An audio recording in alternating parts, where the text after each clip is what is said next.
Good afternoon, church. Afternoon. Ayun po tayo lahat.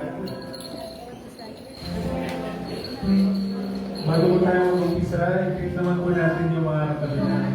Katabi natin.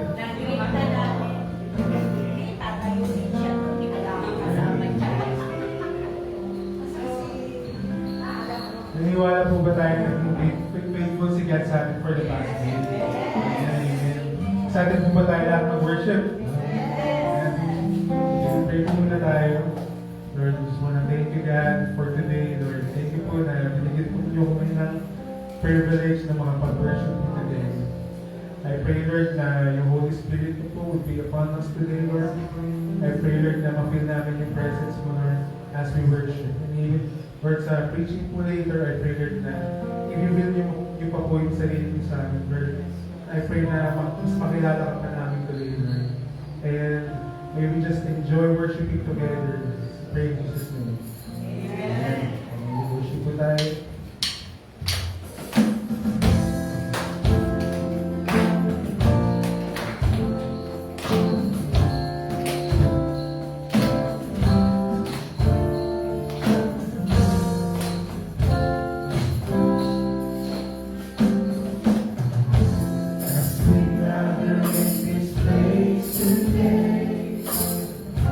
Holy Spirit, come and have your way. Have your way. As we lay aside our own desires, sweep across our hearts with holy fire. Have your way. This is your house, your home. We welcome you, Lord, we welcome you. This is your house, your home. We welcome you today.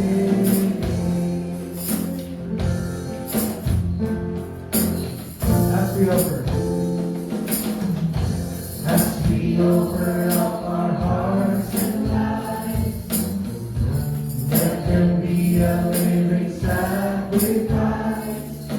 Have your way. Glorify. Be glorified in everything we do. Be glorified in everything we say. Have your way. This is your house. This is your house, your home. We welcome you, Lord, we welcome you. This is your house, your home. We welcome you today.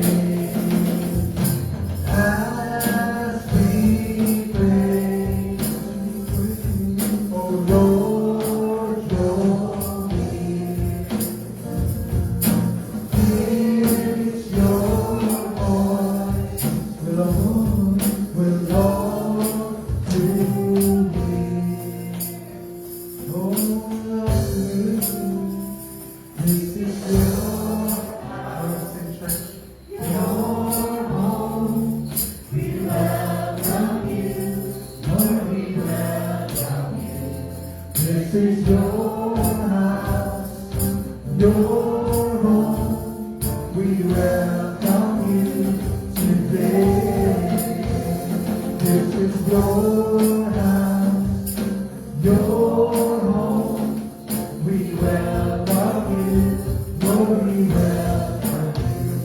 This is your house, your home. We welcome you today. We welcome you today. We welcome you today. Oh, love you. Thank you. Thank you for your presence, God. Thank you for your amazing grace.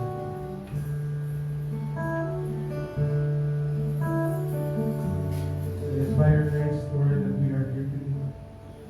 It is the reason why we worship you.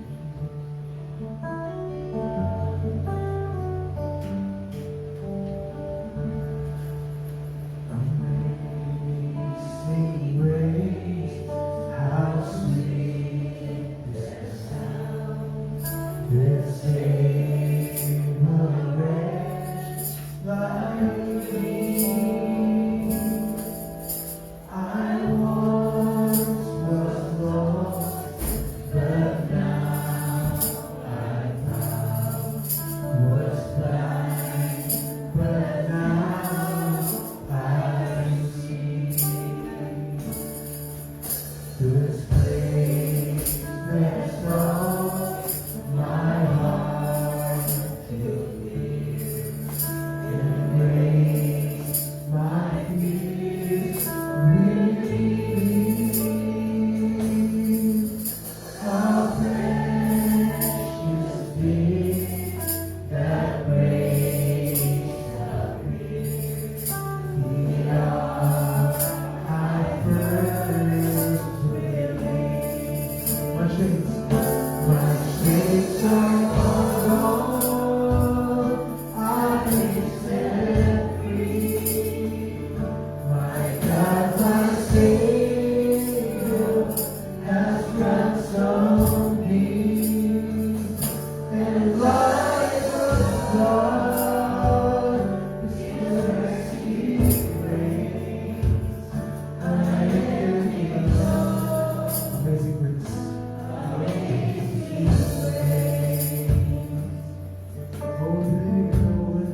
live in your amazing grace.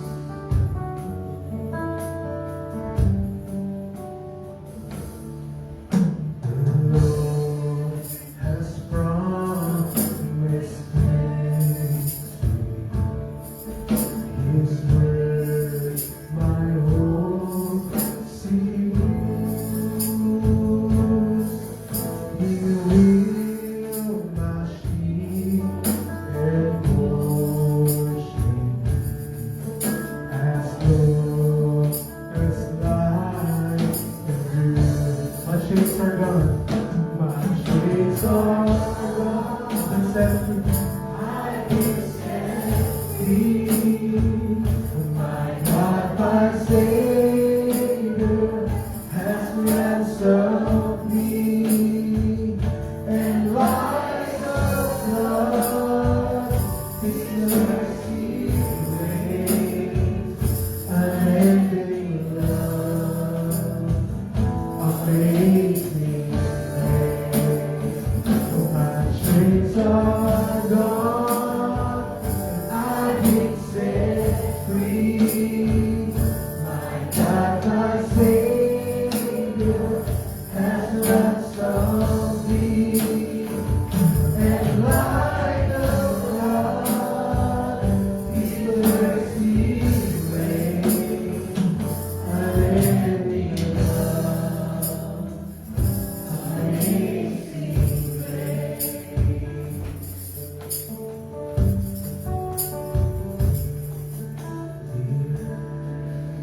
Shall soon be snow as snow. There's time for rain to shine.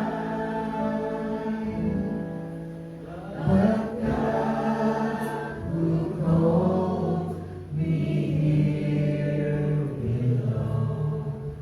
Will be forever mine. Will be forever.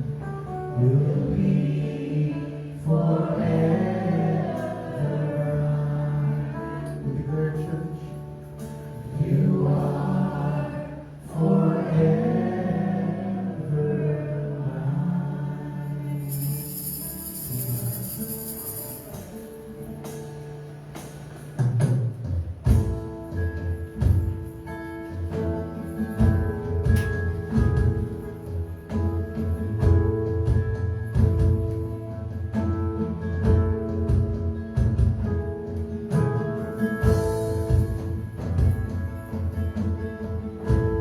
Oh Lord, my God,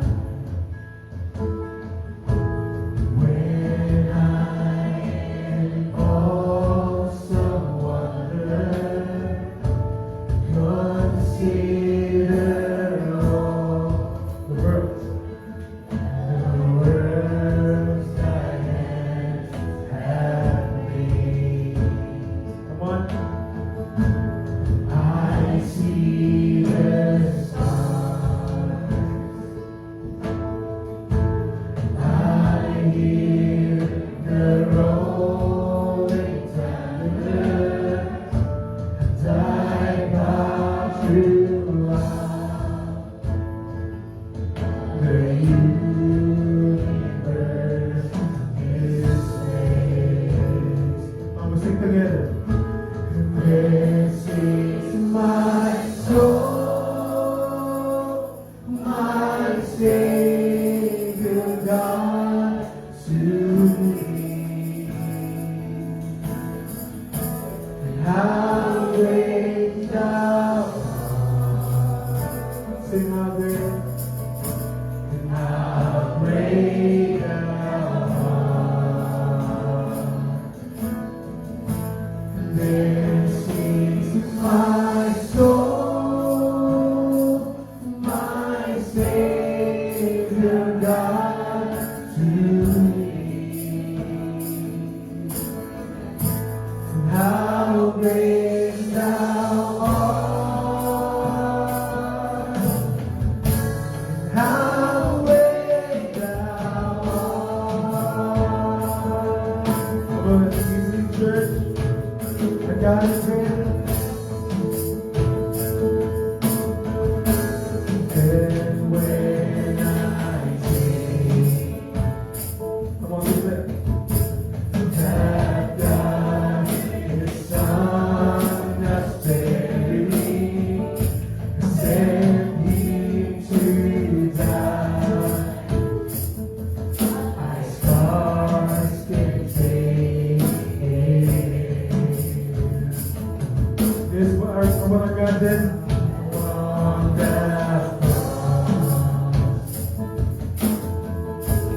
my burden gladly bearing, He bled and died to take away my sin. Listen. This is my soul, my Savior God to thee.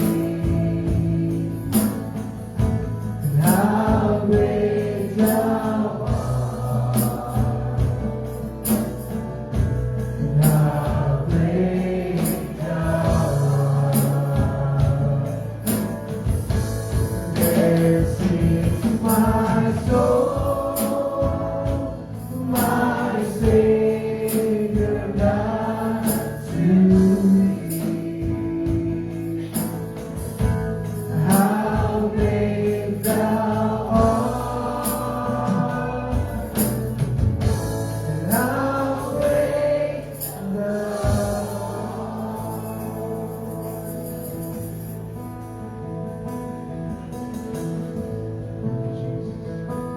Thank you for what you've done in our lives. When Christ shall come, with shout of acclamation, and take me home, what joy shall fill my heart. Come on, lead celebration. Come on, sing. I shall bow. Listen. In humble adoration, and there proclaim, my God, how great thou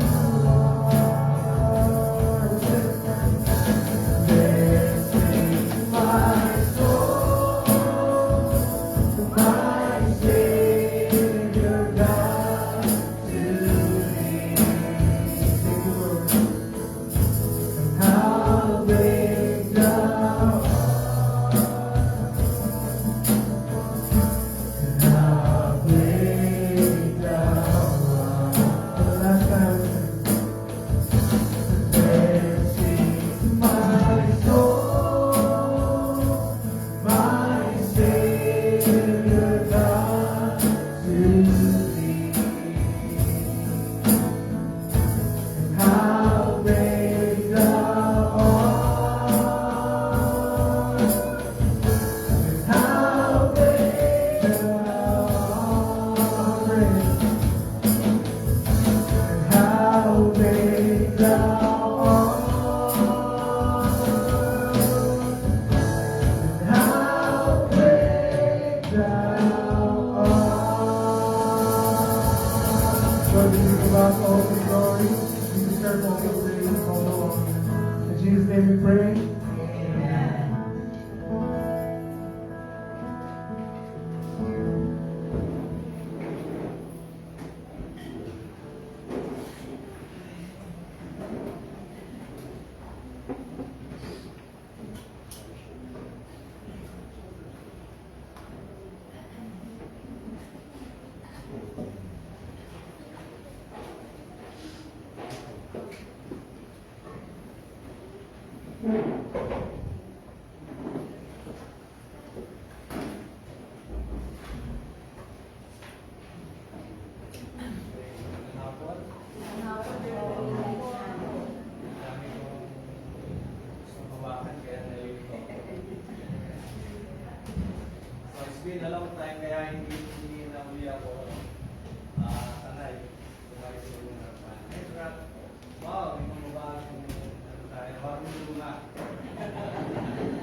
so excited to be back after vacation.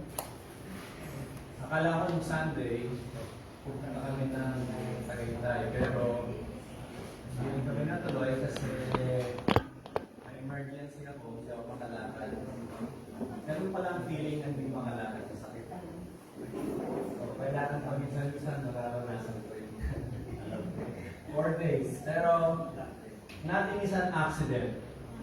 Okay, wala pa pala. Meron akong tatanong sa inyo, no? By the way, good afternoon pala, good morning doon sa ating online viewers, mga online congregation. So, minsan nakakalimutan natin. Kaya pwede ba natin silang batiin? Kaya hindi naman tayo pabayan natin sila. Yan. Oh, okay.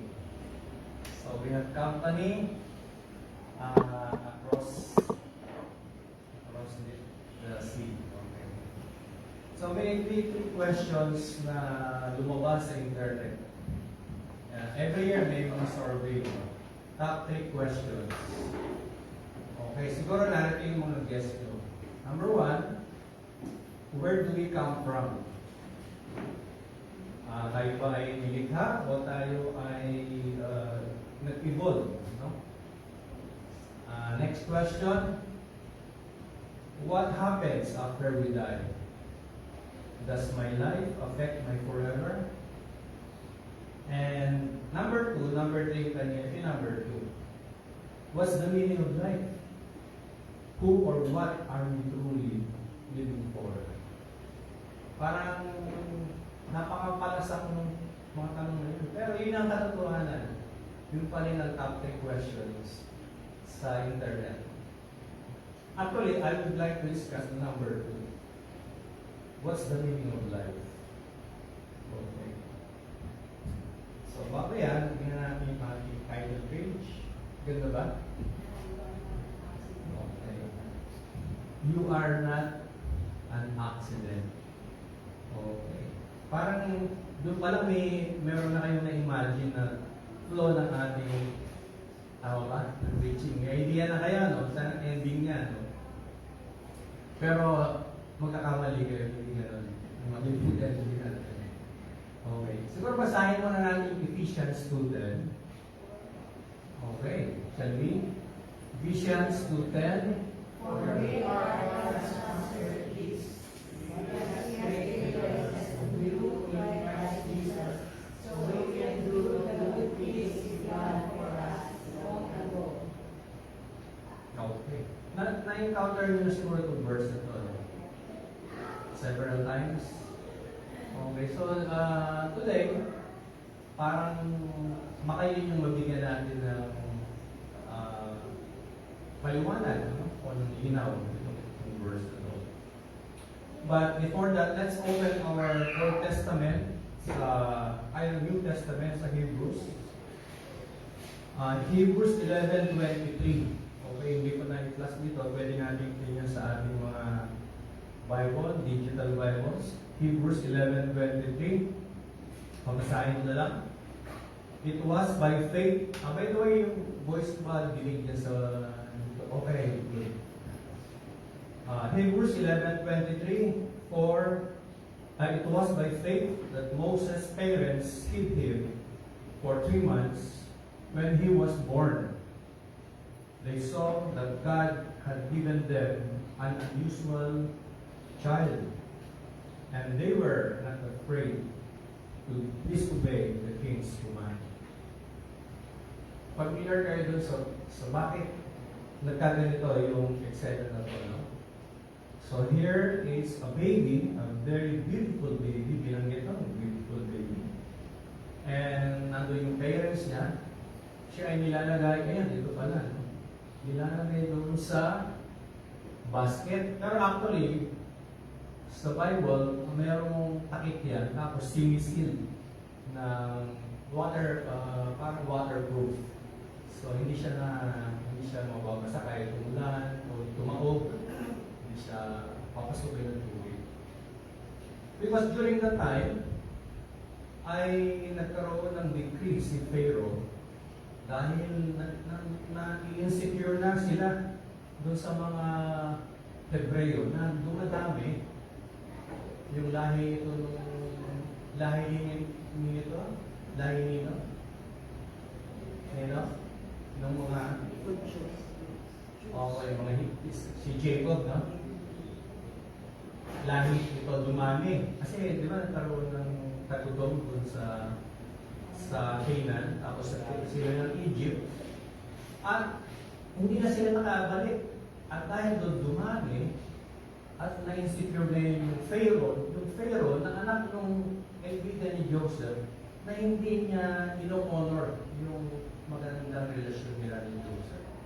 Si Joseph na formerly ay parang prime minister na. No? At nagkaroon ng, actually hindi ng persecution, talagang oppression. No? Ang utos ay lahat ng lalaking bata na ipapanganak ay dapat pagayin. Subalit may yung mga midwife pinalusot, they were so parang inclined to God yung mga midwife. So hindi nila pinapatay yung lalaki. At ngayon, dahil doon, lahat ng lalaki hindi lang pinapanganak, hindi mga sanggol, ay dapat itapon dun sa Nile River. At ito na yung, dahil sabi nga sa Hebrews 11:23, it was by faith that Moses perished. So it was the parents' faith na itong batang ito ay hindi ordinaryong bata. So they have that kind of faith that this child will be used by God. Hindi nila alam kung i-liberate ba yung kanilang lahi. Basta alam nila may plano si Lord dito. Kaya,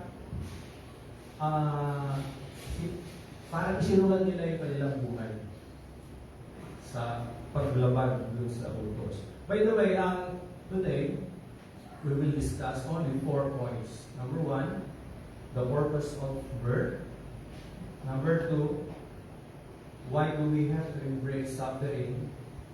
Number 3, finding fire. At number 4, God's hope. Maiksi lang, 4 lang no? 4 main points.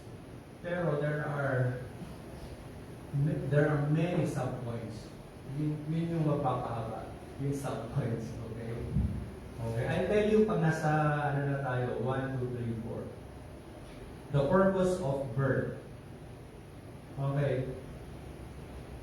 I'm sure tonight, somebody or many of us will receive the call of God. Are you, do you have that kind of expectation? Okay. May call na mangyayari yung gawin ito.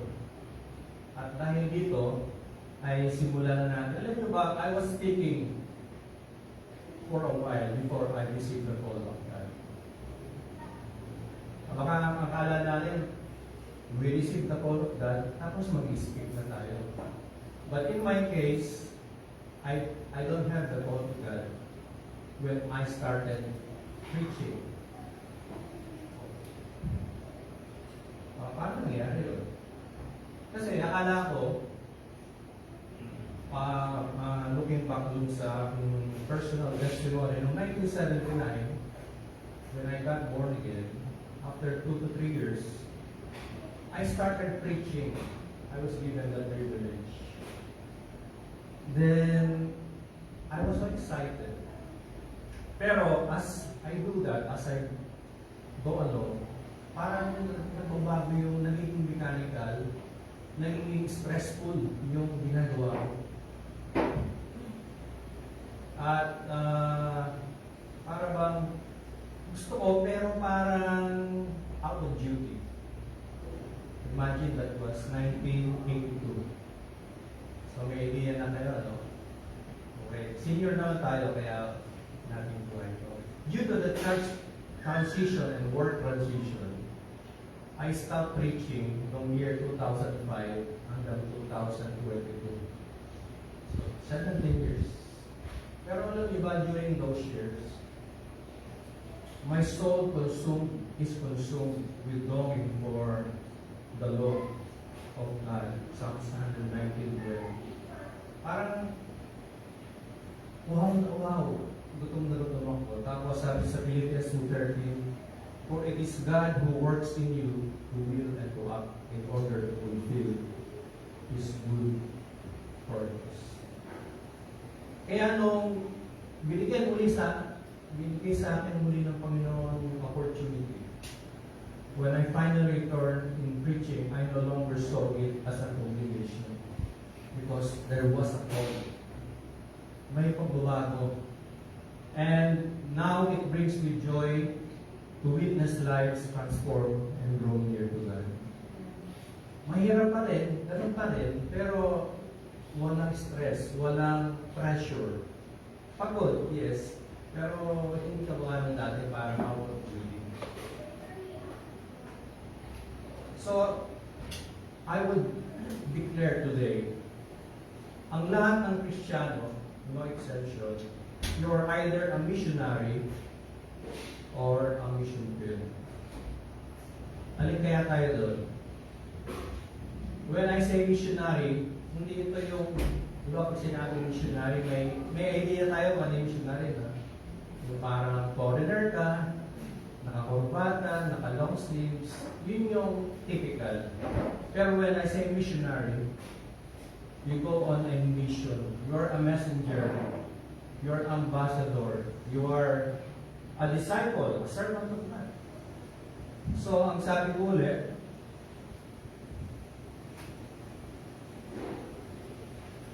everyone is either a missionary or a mission field. Alin tayo doon, mga kapatid?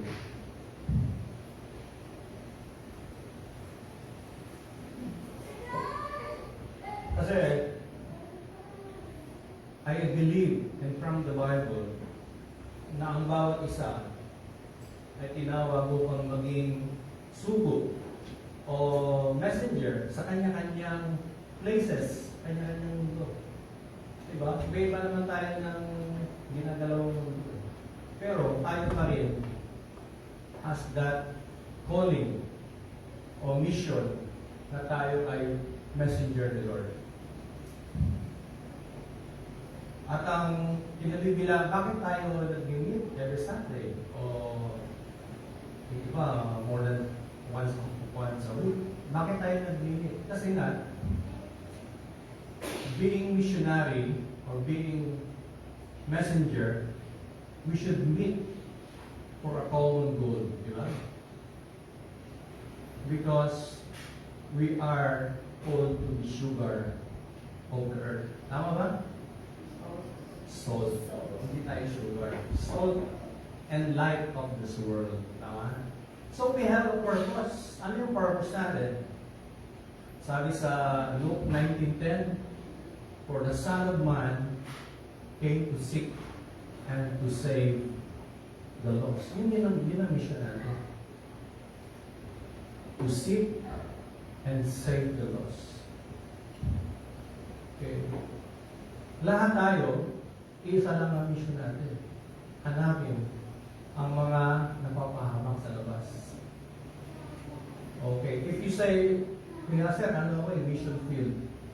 Okay lang naman. For a time, mission field ka. Pero after na ma-deliver sa iyo ang gospel at ikaw ay the born again, you don't stop to be a mission field. Ano yung nagiging next step sa iyo? You become a missionary. Okay. Dahan-dahanin natin. Kasi doon na yung sinabi ko eh. So, your birth is not an accident. Do you agree with that? Okay, your birth is not an accident. Sabi dito sa, tingnan natin dito sa Psalms 139. Okay, basahin natin. Psalms 139:13, for you formed my inward parts. You knitted me together in my mother's womb.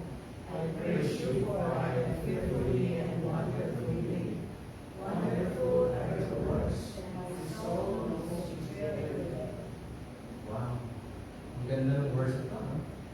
kami bumasa nito 2 Sundays ago. I recall, no? Yung mga magulang na may hinihintay na baby o nagka-baby na. Sino ba yung nagka-baby na? Di ba? Napakaganda nitong verse na to. The first time that you hold your baby in your arms and look at the face of the baby, pwede mong i-recite ka, di ba? Hear mo, sabi rito, for you formed my inward parts. David talking to God. Di ba? Tama ba? Yung si David, kinakausap niya ang Panginoon, the God of all creation. You knitted me together in my mother's womb. Binuo tayo ng Diyos. Maingat, hindi siya mass production. Hindi ka mga nasa factory.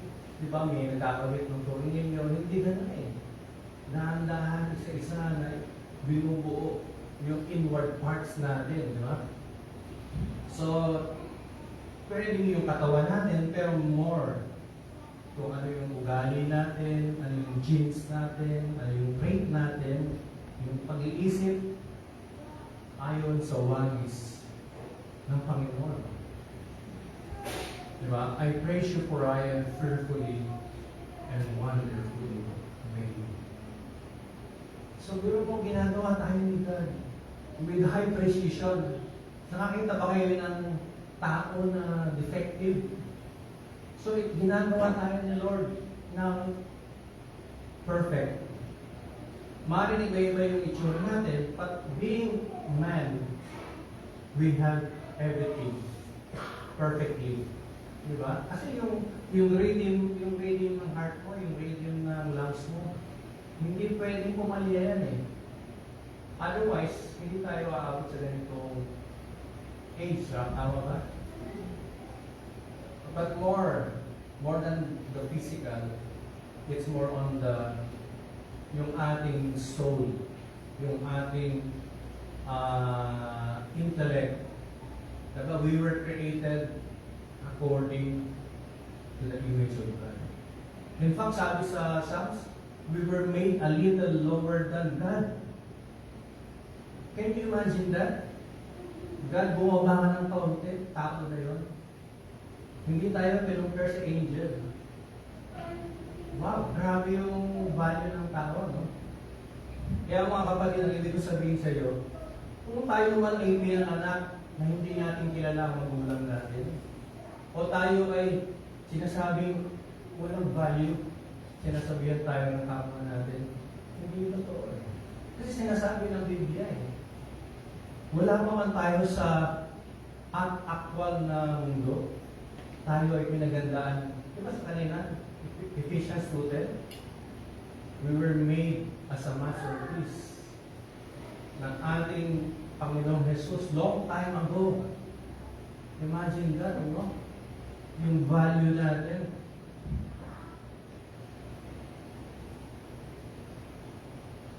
Hindi tayo galing sa ating parents. Tama ba? Dumaan lang tayo sa ating parents in due respect to the parents. Okay? Tayo ay galing sa Diyos. Because before we even existed, God has master crafted and planned so well even before time. When was the time began? Kailan ba nagsimula ang time? When the world began. Tama? Pero before that, tayo ay foreknown. Tayo ay kilala ni God personally. Alam ko, hindi natin kayang maaarok, hindi natin maaarok yung kanalin mo, Mr. But that's what the Bible said. Kaya kung meron tayong problema sa, am I loved? Definitely, God loves you. Not depending on your past, not depending on your failure, not depending on your potential. It does not depend on that. The Bible said, the Lord is the one who made you. And that's more than enough. Because our birth is not an accident. Okay, let's now go to the next topic. Sabi niyo sa akin, okay, kung ako ginawa ni Lord, bakit ang hirap ng buhay? Bakit hindi madali? Well, may madali at may mahirap na buhay. Tama? Kung ang buhay niyo, lalo na buhay Kristiyano ay seemingly madali, because somebody paid the price. Somebody prayed for you, somebody trained you, somebody invested on you. But if your life is harder or medyo mahirap, you're paying the price for someone. You're paying the price for someone. We will talk that a little bit longer. But kung makikita niyo yung magulang ni Moses, di ba? Palagay niyo mahirap yung buhay nila. Di ba? Ang hirap, no? They're hiding, sinusukan nila yung kanilang buhay. Pero, ano ba yun? Nasayang ba yung kanilang pananampalataya? At dahil doon, si Moses ay lumaki sa palasyo. Tama ba? Buhay, nakapag-aral, at may karangalan, mataas na kanyang pinag-aralan, at siya naging prinsipe. So when you say prinsipe, next to Pharaoh, pwede siya naging Pharaoh. Tupusin, di ba? Just like Joseph. Pero ano ang ginawa ni basahin natin yung Hebrews 11:25, kung meron kayong dala na Bible, sabi dito. He chose to share the oppression of God's people instead of enjoying the fleeting pleasures. So si Moses na lumaki sa palasyo dahil nga doon sa sacrifice ng kanyang parents. At siguro, alam niyo na siguro kung paano napunta lumaki si Moses sa palace. So actually, due to God's providence, yung nanay niya ang nagsilbing private nurse ni Moses, tama? At unknowingly, doon sa anak ni Pharaoh, siya ay inanak o inampun. At siya ay pinakilala na anak sa Pharaoh. At siya ay naging prinsipe. Pero, sabi nga rito sa Hebrews 11:25, he chose to share the oppression of God's people. Do you know that line, that single line, what does it entail? When you say, he chose to share the oppression of God's people, is it similar sa buhay ng isang prince? Actually, the opposite. Tama ba? Imagine mo, ano yung God's people, mga Hebreo, tama? Hinahagpit, diba? Forced labor, walang sweldo, tapos pili niyang maging kasama sa paghihirap ng mga Hebreo yun. What made him to choose that way? Diba? Parang, ano yung pumasok kay Moses? Bakit bigla na lang, di ba? Kung sa panahon na to, anak ka ng presidente, may bodyguard, may sustento ka sa pag-aaral, nasa iyo lahat ng karangyaan, tapos all of a sudden, pumunta ka dun sa mga pinakamahirap dito, rebelde, at nakiisa ka sa kanila. Ganun na nangyari kay Moses, di ba? Is it a wise choice? Pero kung tutusin, yun yung example kung paano pinili na sumama siya sa paghihirap si Moses because of his faith to the God of the Hebrews. Nagsisimula na di-develop na yung call ni God, although hindi pa clear. That's why he made his own way to respond to that call.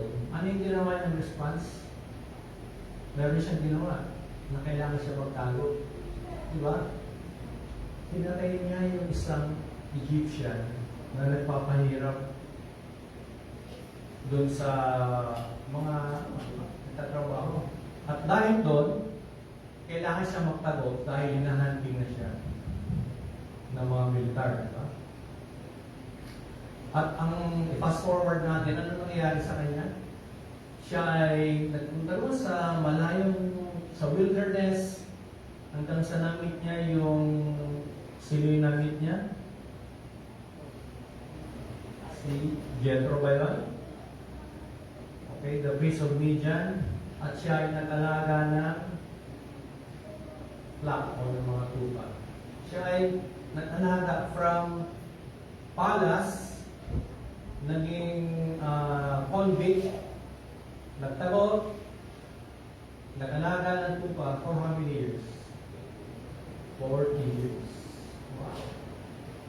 What a big transformation. No? Kasi pinili niya yung paghihirap ng mga oppressed people, tama? Kung hindi niya pinili yun, baka siya na yung next Pharaoh. Tama ba? Okay. So, ano yung impact sa atin? So, if we receive the call of God, if we have the sense of call of God, we must study or learn to enlarge our capacity for hardship. Kasi part yun eh, di ba? Imagine mo, nakakita ba kayo ng joining or being together with God's people? Masaya ba lahat ng araw? Enjoy ba lahat ng araw? In reality, mahirap, di ba? Maraming persecution, di ba? Maraming hindi kamukha ng mundo buhay ng Kristiyano, tama ba?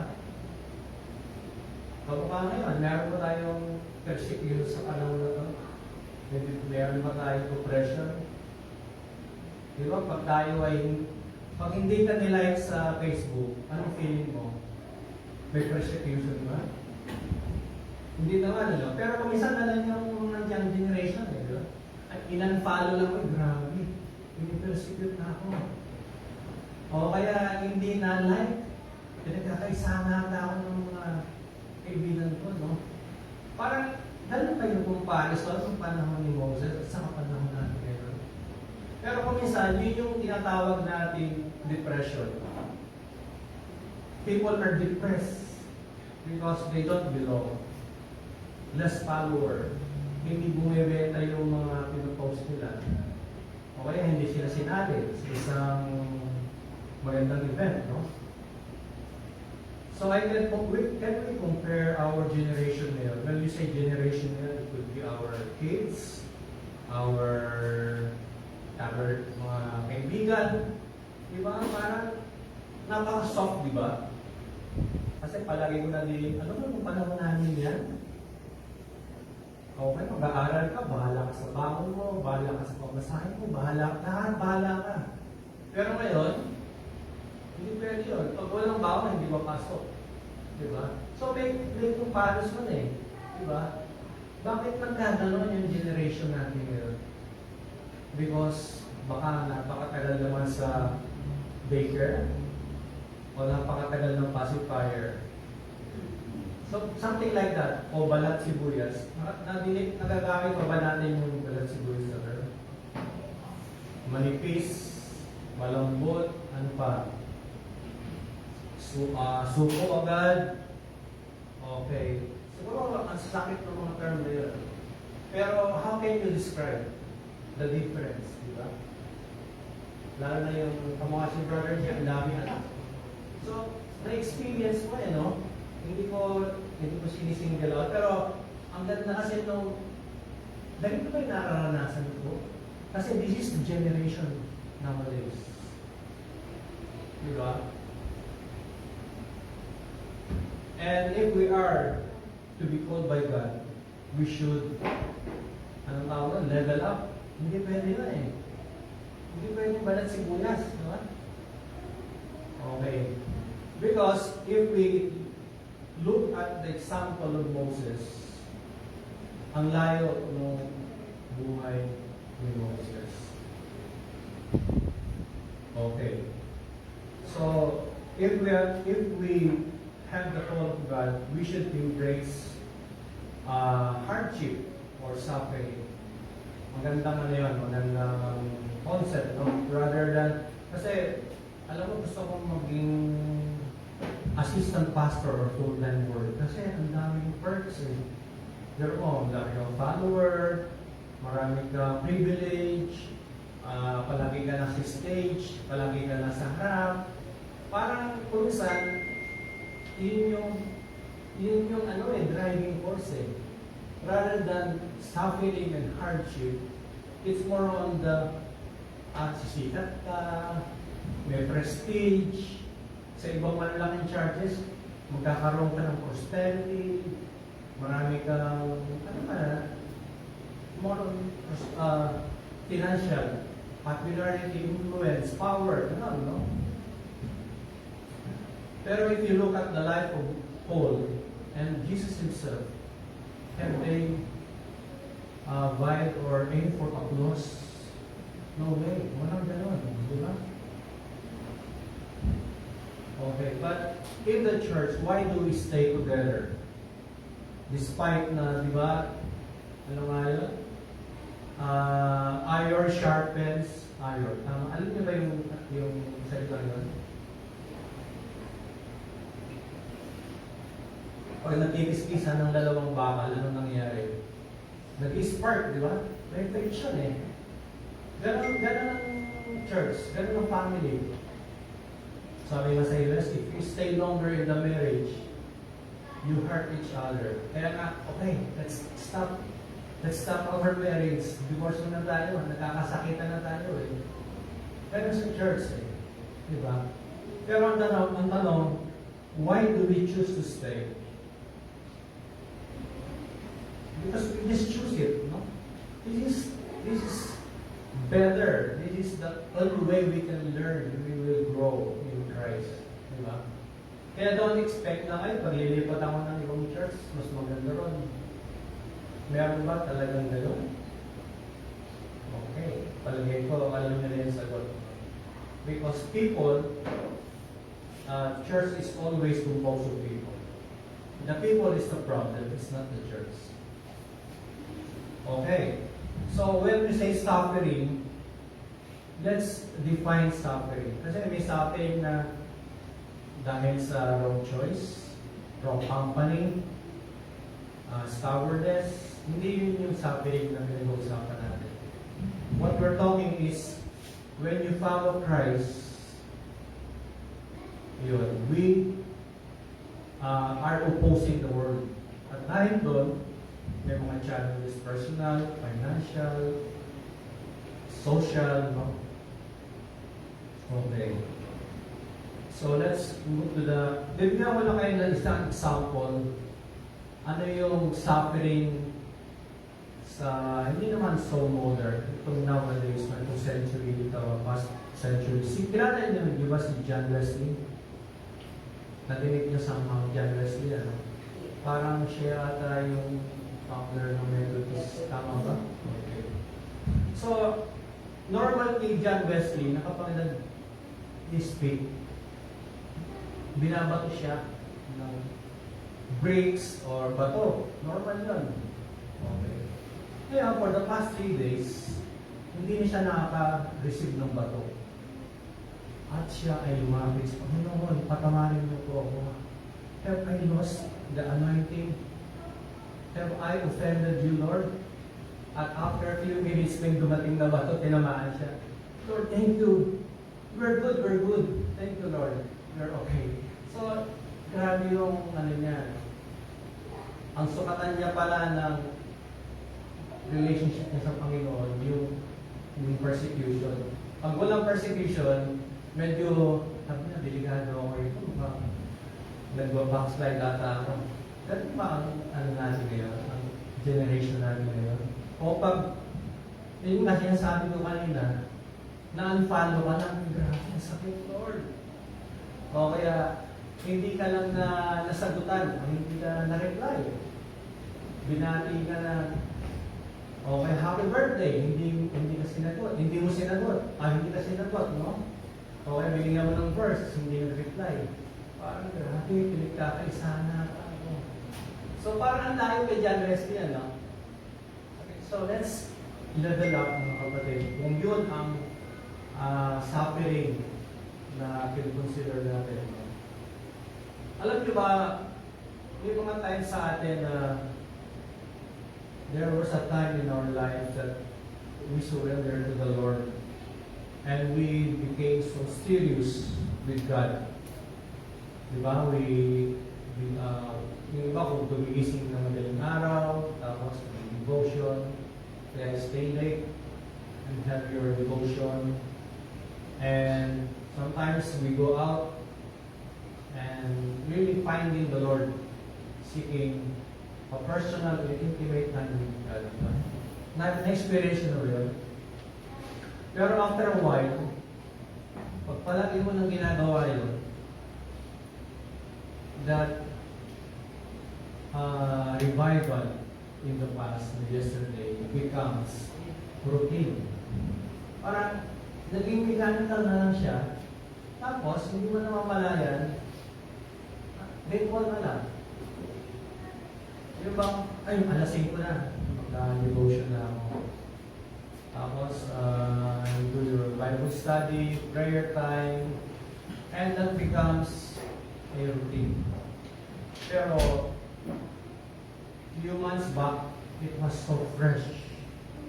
It was so exciting. Pero parang nawala, may nawala eh. Nandun pa rin yung emotion, pero may nawala. Naranasan nyo ba? Eh yan ang sakit ng karamihan ng mga Kristyano over time. Kapag hindi binabantayan yung spiritual relationship with God, nandun yung ritual. Pero yung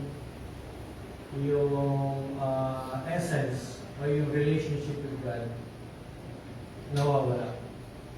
So when that comes, when that happens, siguro tingnan natin sa buhay ni Moses, tingnan natin sa Exodus.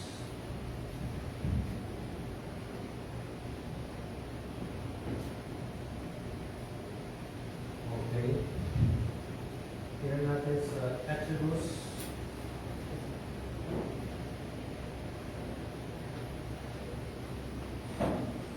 Chapter 3. Sorry.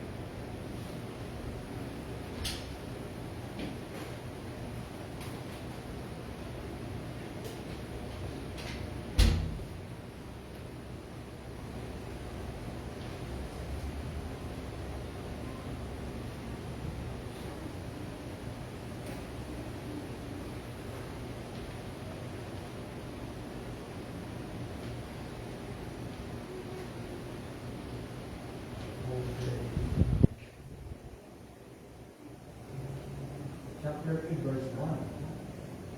Okay, shall we check the verse? Exodus chapter 3, verse 1.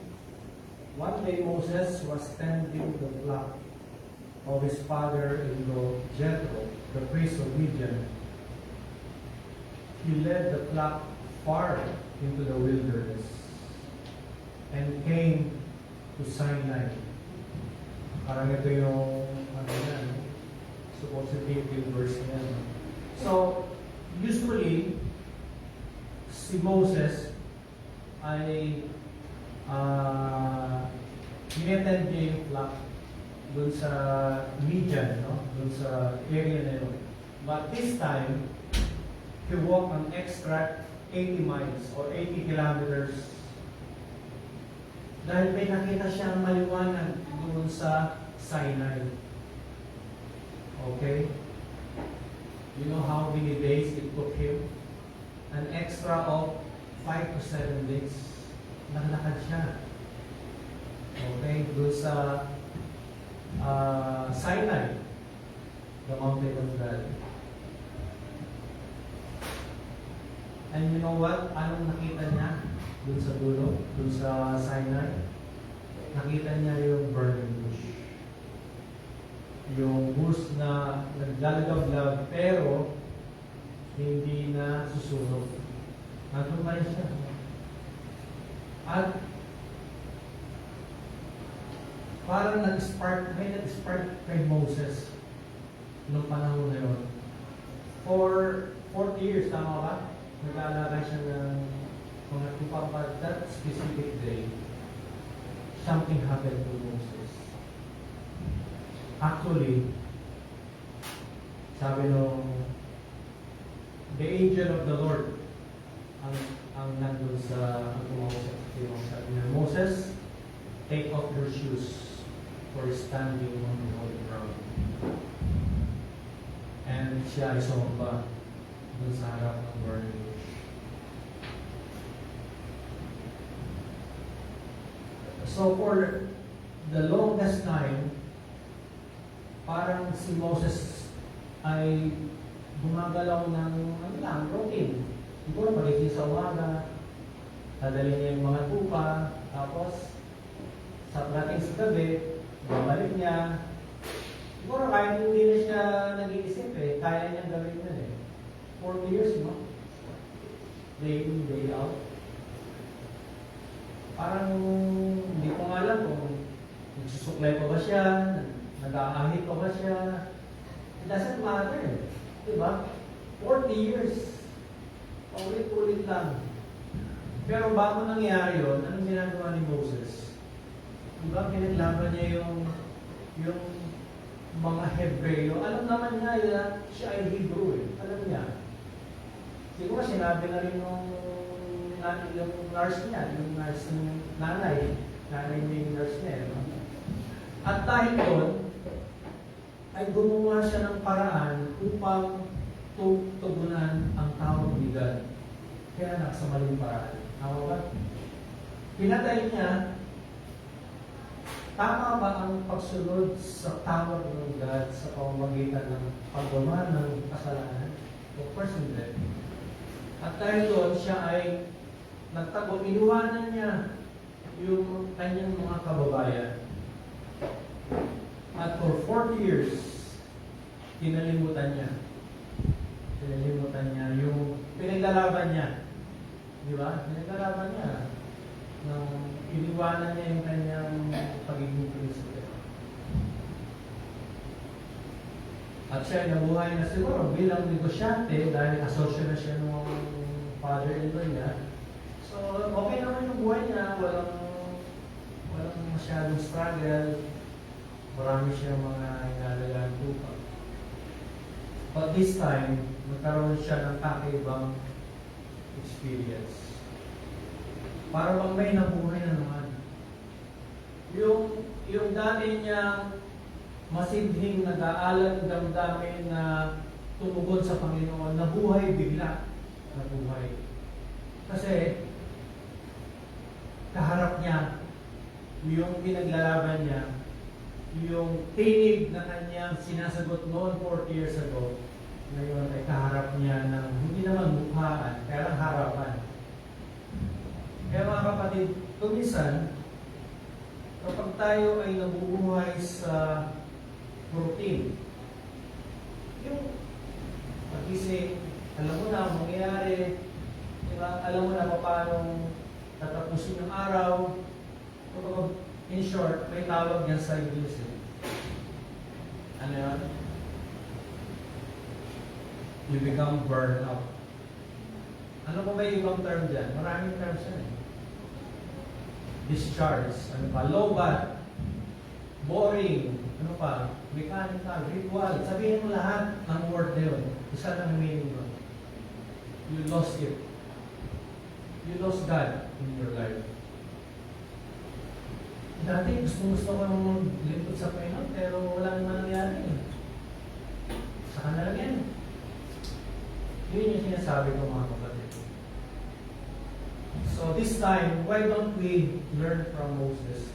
Let's go far and find the fire. When I say go far, what do I mean? Diba? Nanalangin ka ba nung totoong naghahanap sa Panginoon? Nagbasa ka ba sa Biblia na hinahanap mo talaga si God? Nakipag-usap ko ba si Lord na hindi dahil sa prayer? Pumunta ka ba sa church dahil gusto mo siyang ma-encounter? In your going far to find the fire. Is there such an eagerness of burning desire? Because once you encounter the burning bush, then that burn out will start to really burn. At ito yung mga nangyayari sa kanila. Kung babasahin natin yung next verse, sabi dito sa Exodus 3:9 to 10. Exodus 3:9 to 10. Sabi dito, "Look, the cry of the people of Israel has reached me, and I have seen how harshly the Egyptian abused them. Now go, for I am sending you to Pharaoh. You must lead my people, Israel, out of Egypt." Wow, ganda, di ba? Kasi sa mata ng mga Egyptian, yung pinapahirapan nila ay slave. Tama ba? Mga slave yan eh. Dapat lang yan. Mahirapan. Mga alipin yan. Pero sinabi pa ni Lord, look for the cry of the slaves. Anong sabi ni Lord? The cry of my people. Grabe, ang tingin ni God doon sa mga hinahagupit, tao ko to eh. Tumatangis sila at nakarating ito sa harap ng trono ng Diyos. Grabe, ano? Anong reaction ni God sa verse 10? Now go, for I am sending you to Pharaoh. Dahil doon, anong ginawa niya kay Moses? Come and go to Pharaoh. Sinubo niya ngayon si Moses. Kung sa panahon na to, tinatawag kita sapagkat kailangan mong tulungan yung mga tao na naawin nito. So may call, di ba? Yun yung call ni Moses. 40 years ago, Moses is feeling that call. Personal call. Siya yung tinawag niya yung sarili niya papunta kay God. Gumawa siya ng mga bagay na sa tingin niya ay dapat niyang gawin. Pero this time, ang sabi ni Lord, after 40 years, binold mo na yung character niya. Patience, in-unlearn niya yung pagiging prinsipe, in-unlearn niya lahat yun. Nabuhay siya ng isang pastor, di ba? At nung na-unlearn niya na yun, bago siya sinubo ni God, nag-encounter muna sila ng burning bush. Grabe, ano? May procedure si Lord, may process, no? At nung nag-encounter na sila ni Moses, ang sabi niya, sinabi ba ni Lord, I call you to be my disciple? Hindi. Look, the cry of my people. People muna, bago yung call. Tama ba mga kapatid?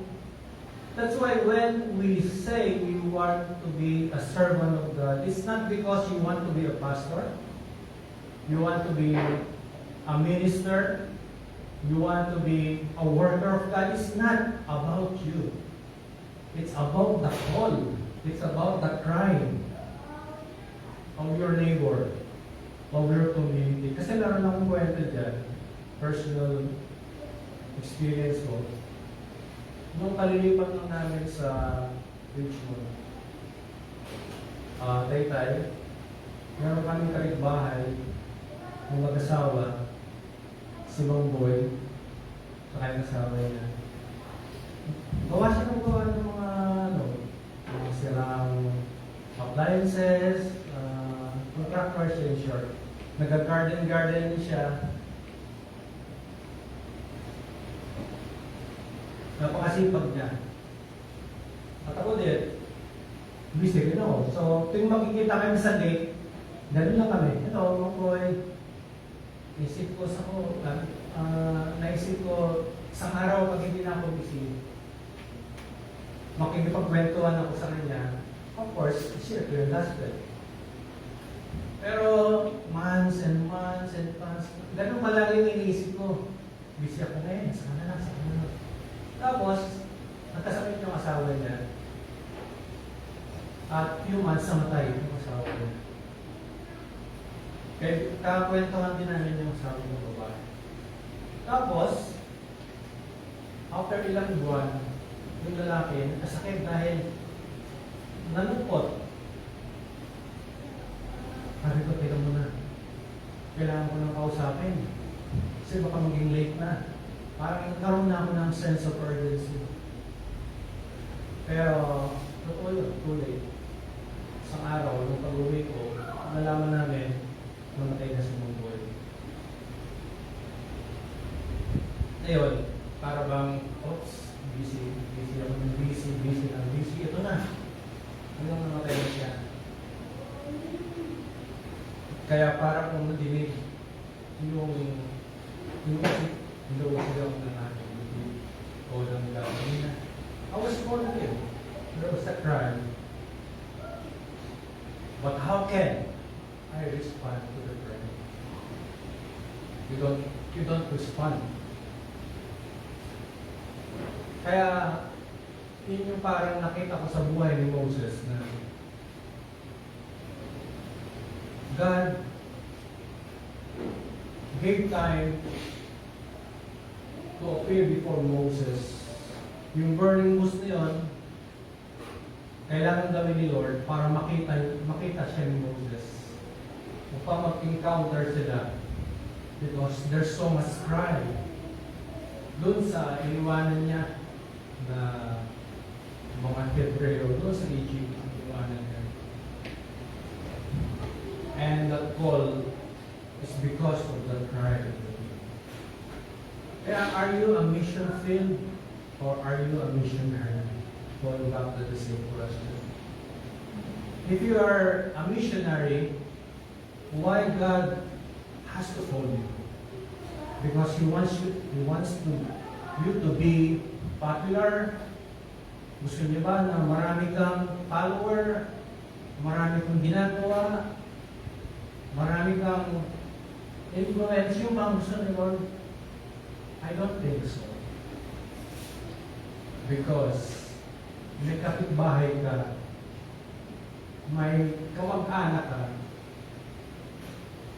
may kapamilya ka, na hindi nila alam kung anong kahulugan ng buhay. Hindi ba, mga kapatid, how can we keep ourselves busy? What for? Kung babalikan natin ang buhay natin, yun ang buhay natin dati. Tayo rin, yun ang kailangan. Umiyak tayo sa Panginoon, di ba? Then somebody came to our lives. Patiently, share with us. It could be our parents, pastor, friends. Hindi tayo pinagsawaan. Diba?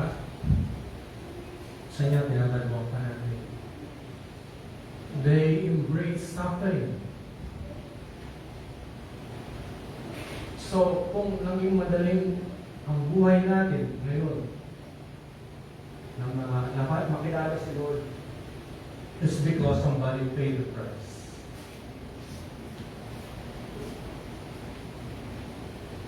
So your life, your faith, bakit ba tayo nagpapaka-tapat sa Panginoon? Diba? We come here on Sunday, we study the Word of God, we pray, we do the will of God. Ba't namin ginagawa yung mga yan? course, we love the Lord. But other than that, we are thinking of our next generation. Ating mga anak, ating mga apo, mga pamangkin, mga younger sa atin na in our lives becomes their foundation of their faith. Diba? Pwede namang maging hypocrite, tama? Pwede naman. Who knows? Pero what will become of your children? What will become of the next generation if we are not faithful to our faith, to our God? Yung pa aking hamon, mga kapatid. If we feel we are so burned out, parang mechanical na lang, religion na lang ginagawa ko eh. We should go far and find the fire. Let's pray more. Let's spend time more with God. Let's praise more. Let's sing new song. Let's do something new for the Lord. Kung kailangan tayong lumabas sa ating routine, just to find fire, we have to do it, mga kapatid. Kailangan tayong lumaya sa ritual. Are we a mission field or are we a missionary? Sabi nga sa Ephesians 2:10, the Lord created us as a masterpiece, made anew through the Lord Jesus Christ for good things that is designed long time ago. Good things doesn't mean generic good things. What is the best thing we can do? I guess you have idea. What's the best thing we can do as a masterpiece? To bring the lost to the Lord. To bring the salvation and gospel to our dying friends. That's the good things the Lord has done for us. There's no better than that. Donation, charity, what else? Social welfare, that's good, that's fine. But what is better than seeking and saving the lost? There's no greater than that. We were once lost. We were once destined to hell. We can remember that. But by the sacrifice of others, we were saved. Amazing things. The souls, and we were found. So if you want, we can pray and recommit ourselves to the Lord. And include in our prayers yung ating kapitbahay na anong kwento ko. Say, hi, hello. Tapos, oops, namatay na pala. Pag-pray natin sila. Baka may chance pa. Then, if we save them, let's look at the next generation, our children. Let's check our lives. Kung yung buhay natin ay stepping stone nila, foundation. Maganda bang foundation ng buhay ko sa faith nila in the future? Kasi ito lang buhay tayo para lang sa business natin. We will miss everything. We will miss everything. So if you want to recommit yourselves before the Lord,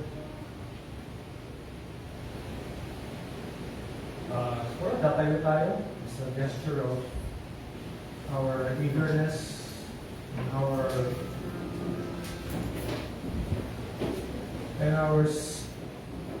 token of, Lord, please help me. I want to find you just like the burning bush. I want to go back to my first love. Lord, I want want to go back to the purpose why you made me.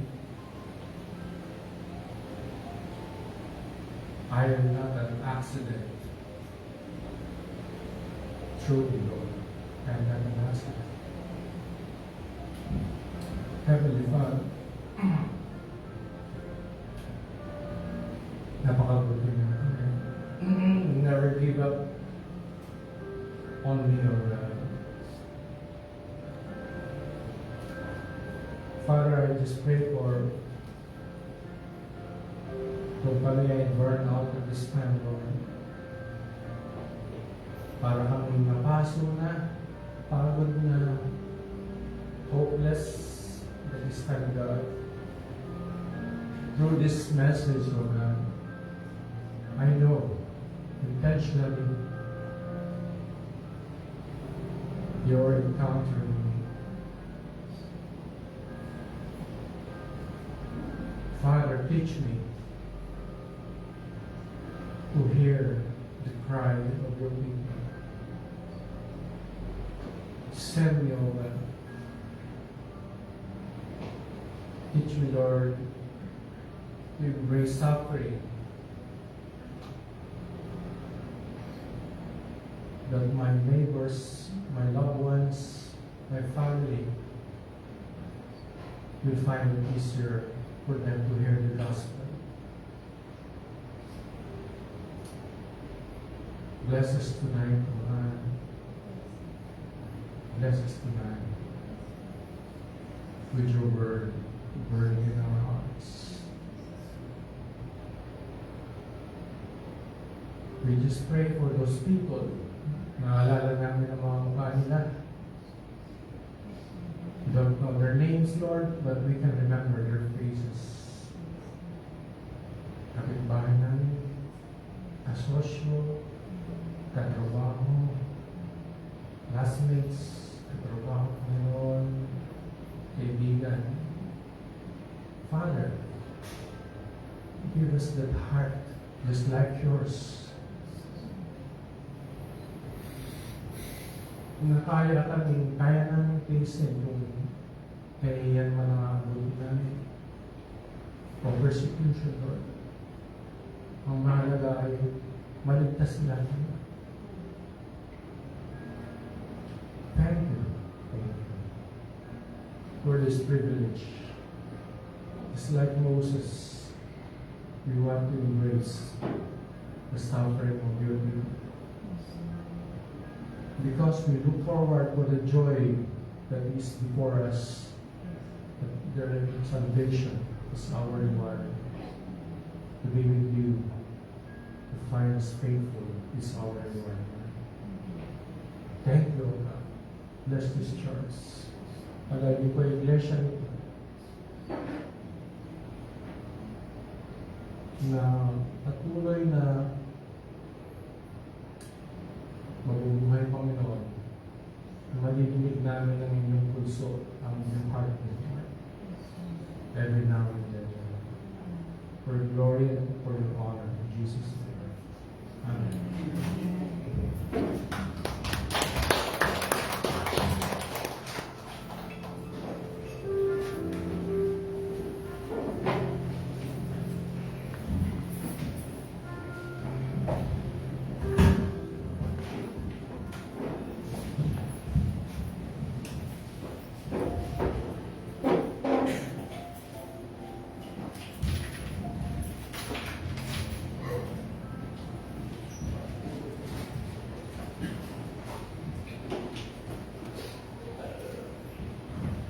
Magandang hapon, no? Ang topic po ngayon natin ay sa labas na napaka-controversial. Ito ang tithes. Isang utos ng ating Panginoon para sa mananampalataya na dapat gawin. Ito'y alam na natin lahat sa Malakay 3:10. Ang utos po ay bring ye all the tithes. Kung mapapansin po natin, ang word na bring ay action word. Ito ang utos ng Panginoon. At ang small letter, small word naman na all.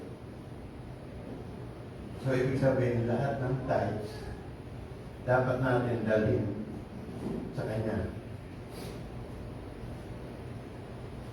Ito'y pinagutos ng ating Panginoon sapagkat ito ay may purpose sa Kanyang Iglesia. Hindi po lalago ang Kanyang house kung wala po ang tithes. Ang sabi nga dito, that there may be meat in my house. Ano po ba ang ginagawa ng meat sa ating katawan? Ito ay nagbibigay ng kalakasan at kagalingan ng ating katawan. Ganon din po ang tithes. Magbibigay ng kalakasan at improvement sa kanyang eklesiya. Para sa ikaunlad ng kanyang eklesiya at sa pagpapalaganap ng kanyang salita. Sa bawat utos ng Panginoon, meron din siya mga pangako. Gaya sa utos na ito, ang sabi niya, and prove me now, therewith, saith the Lord of hosts, if I will not open you the windows of heaven, and pour you the blessings that there shall not be room enough to receive it. At ang sabi niya, subukin ninyo ako sa ngayon sa bagay na ito. Sabi ng Panginoon, na mga ko, kung hindi ko bubuksan sa inyo ang mga durungawan sa langit, at ibubuhos ko sa inyo ang pagpapala na walang sapat na silid na pagkalalagyan. Sabi natin, mahal natin ang Panginoon sapagkat siya mismo ang naunang nagmahal sa atin.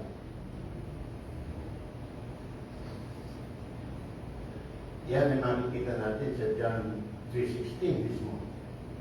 Ang sabi nun, for God so loved the world. Hindi lang basta sinabing love the world, kundi how He loved the world. Ngayon, kung ating mahal ang ating Panginoon, dapat nating sundin ang kanyang mga utos. At ang sabi niya, datapwat kung ang sino man ay umiibig sa Diyos, ay kilala niya ang gayon.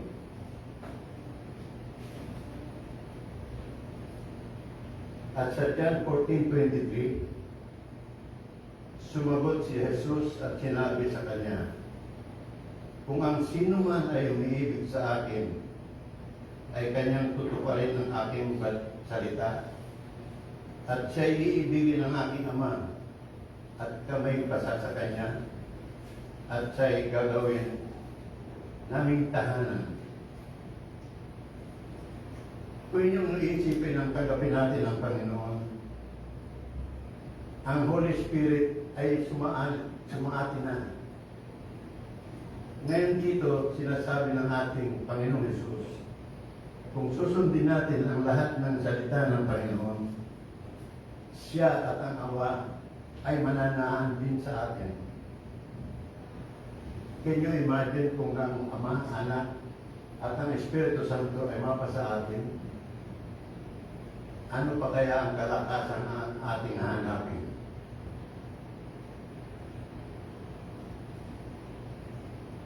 Kaya ang pag-ibig natin sa Panginoon ay makikita lamang sa ating pagsunod sa Kanyang salita. Obedience to the Lord is more important than the exercise of religious ceremony. It means hearing the Word of God and acting on it. It implies alignment our will to God's will, doing what God has asked us to do. It is when we completely surrender to His authority and base our decision and action on His Word.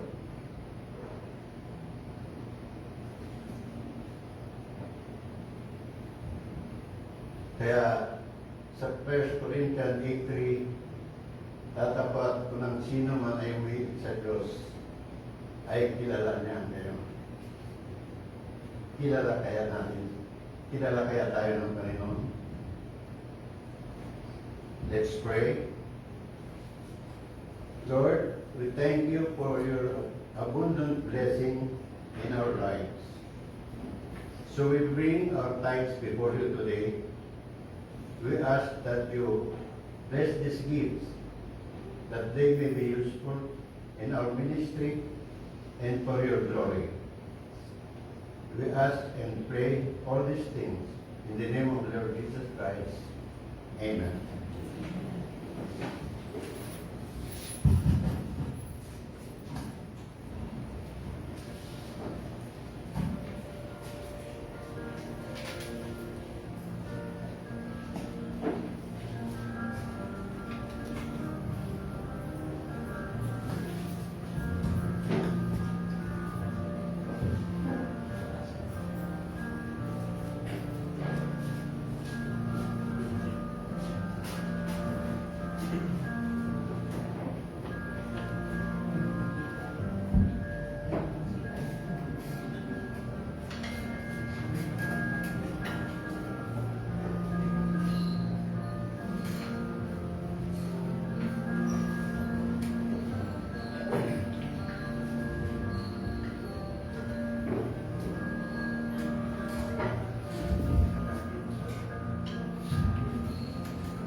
Amen, church. Na-blessed po ba tayo sa message ni God sa atin? And it's really a great reminder po na the urgency to share the gospel. I was reminded din na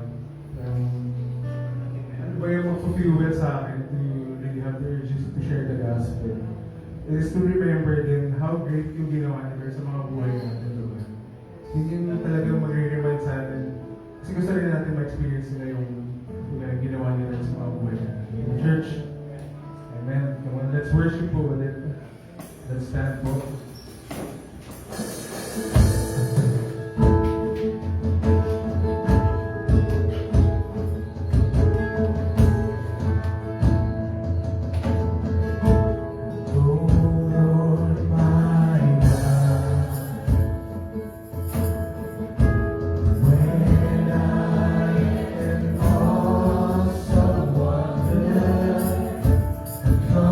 Consider all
God.